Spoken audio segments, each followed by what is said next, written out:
So welcome back.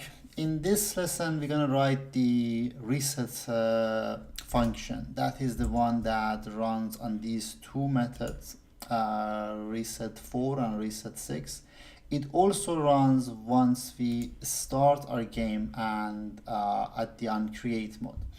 Let's run the game as it is now, as it was at the end of the last lesson, and let's find out what we should be doing every time that we call the reset button.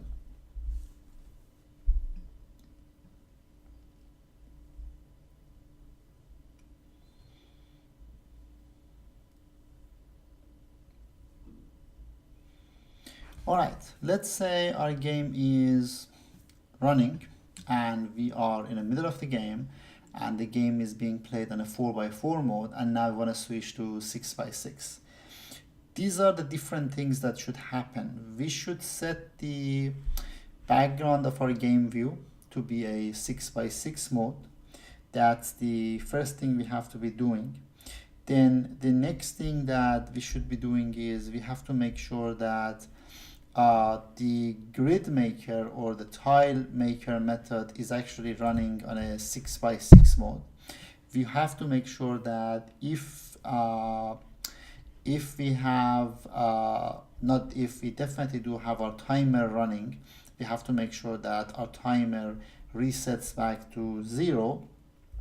And also we have to make sure that these images are not visible at the beginning of our game. They basically should be flipped or they should be dissolved, so we can tap on those and then see what is under them, because we shouldn't be able to see the actual image at the beginning or before we have actually played the game. So with all of these in mind, let's go ahead and add a new method. I'm going to call it private void reset method. This is where all of our reset basically happens. Okay, now one of the things that definitely does happen is we have to make sure that we will remake our game view, which is this one, set game view, and we make it based on the new grid size. So I'm gonna say set game view. Now you might be wondering, if we are redoing this reset method, how would we know what is the new grid size, or who is actually calling the reset method? The reset method is being called once in the onCreate, so I basically don't need any of these guys. All right, we're gonna say instead of calling those separate methods, I'm gonna say reset method. All right, and before that I'm gonna decide about the grid size of, let's say, 4 as a starting point of our application. Then if I call on the reset4, grid size becomes 4 and reset method, which is very, very similar to, like, identical to what we did here at the end of the onCreate. If we press on 6, it's going to do the same thing. It's going to set the grid to 6 and it's going to reset the method. Now, or it's going to call the reset method, not reset the method.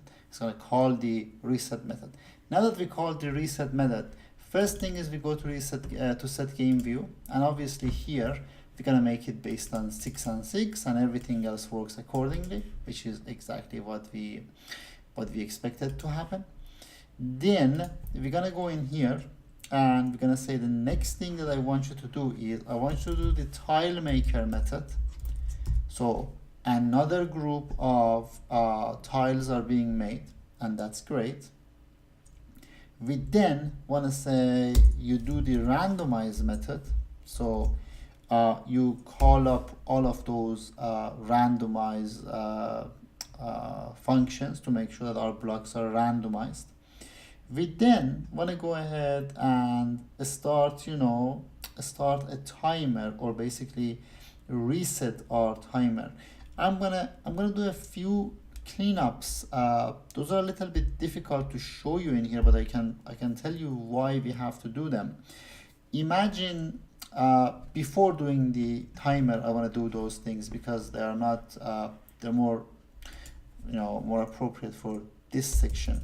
So let's say you're playing the game in a 4x4 mode, and in your tiles array and or coordinates array, there are already objects, simply because you have already played the game at least once. You see, the game has at least ran once at the beginning of the onCreate. So in the reset, I'm gonna say if tiles array dot count is larger than 0, if there is anyone inside it, tiles array dot clear. Make sure you remove everything from it. Also, if this one is the coordinates array dot count is larger than 0, again coordinates array dot clear. Make sure that you remove all of those things. Then you set up your game view, and then you make your you'd make your tiles, and then you randomize it. Another thing that we have to do is, and this is also very important, is our set game view basically is doing this, is actually making a new grid layout for game grid layout and adding it to game view linear layout. So what I'm going to be doing is this. If game linear layout dot child count is larger than 0, then we have to remove this view. All right, so I'm gonna say game grid layout dot sorry, the other way around, game view linear layout dot remove view, and the view we want to remove is game grid layout. So we make sure that we remove this view from, so we basically make sure we flush everything. We flush everything out of our tiles array, we flush everything out of our coordinates array, and we flush everything out of our game view linear layout, because we're going to rebuild the game grid layout.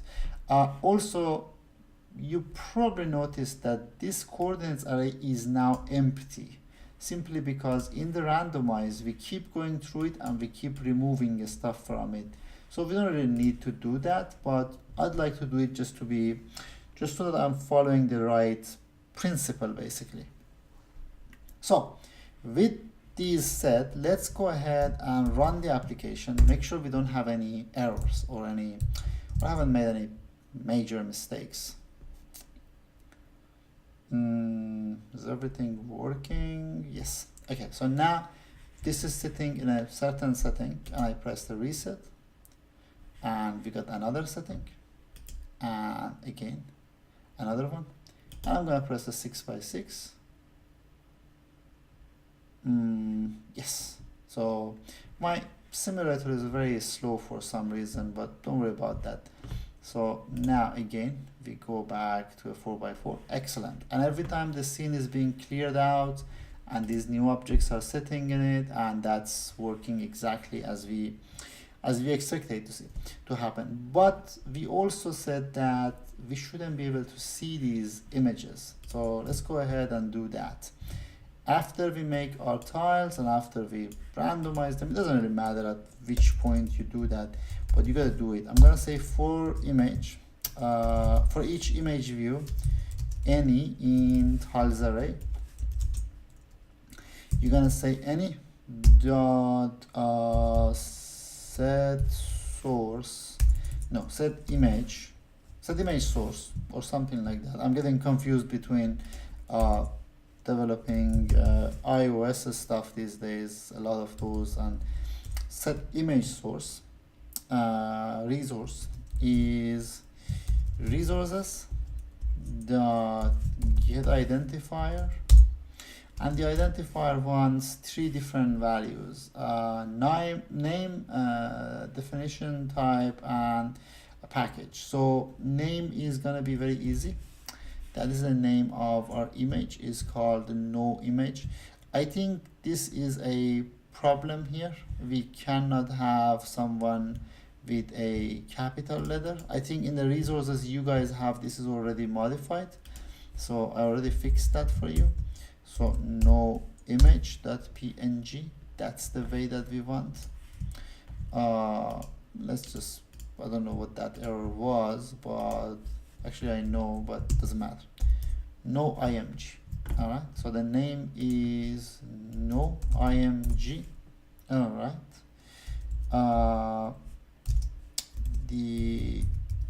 This is within the drawables folder.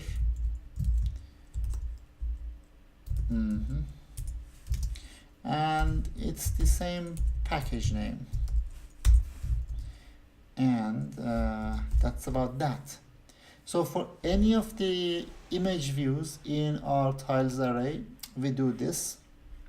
If you want, you can actually say integer no image resource id equals this guy,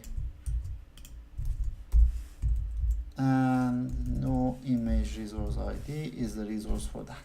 So that part is also taken care of. Let's run this.